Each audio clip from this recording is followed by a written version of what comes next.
Merci Madame la Présidente. Alors Madame la Ministre, parlons du Congo. Une marche a été organisée le 15 septembre à Masina, à l'est de Kinshasa.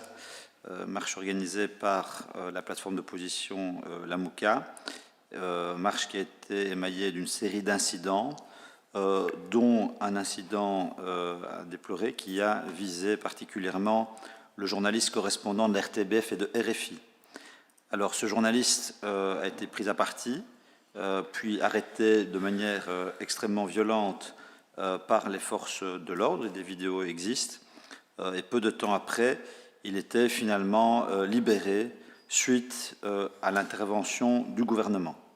Alors l'RTBF et RFI ont appelé les autorités du pays à respecter la liberté de la presse et à prendre toutes les mesures nécessaires pour lutter contre de tels agissements, en précisant, je cite, que ces méthodes pouvaient clairement s'apparenter à une volonté d'empêcher la révélation de la vérité.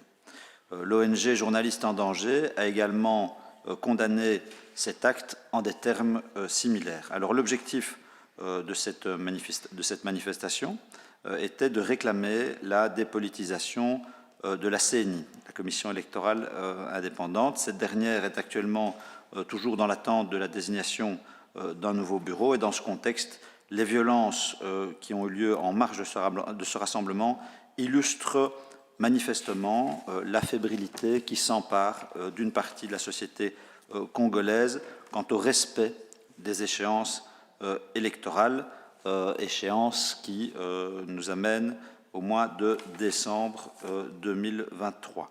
Alors, celle-ci s'est amplifiée à la suite de l'adoption en juin d'une loi sur la réforme de la CENI, perçue par l'opposition comme trop favorable au pouvoir en place. Alors, Madame la Ministre, alors que des voix s'élèvent et s'interrogent déjà sur la possibilité de respecter, dans l'état actuel des choses et dans l'état actuel de ce qui est fait, ou plutôt de ce qui n'est pas fait, le délai constitutionnel qui fixe la tenue des élections en décembre 2023, je souhaiterais vous poser les questions suivantes.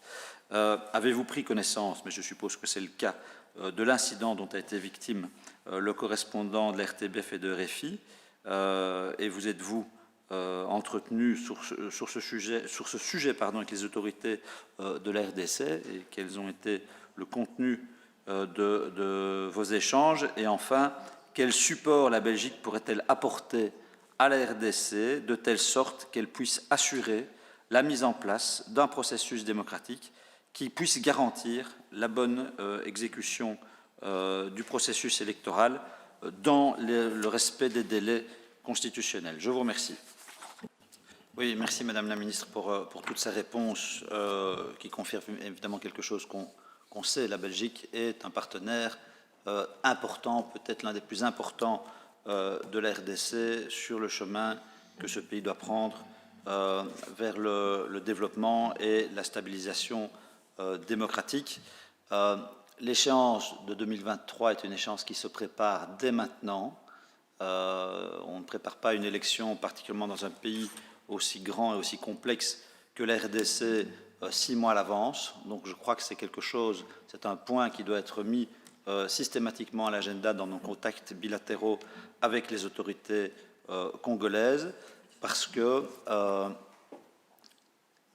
cette élection-là constituera certainement un tournant, en tout cas un virage potentiellement dangereux que prendra le pays, qui pourrait connaître de nouveaux troubles si ce virage est mal négocié. Et donc il faut vraiment encourager et accompagner les autorités congolaises pour dès maintenant tracer le chemin vers des élections conformes à la Constitution et aux principes démocratiques, pour que le jeu puisse se jouer, que la partie puisse se disputer de manière loyale. Voilà, merci beaucoup.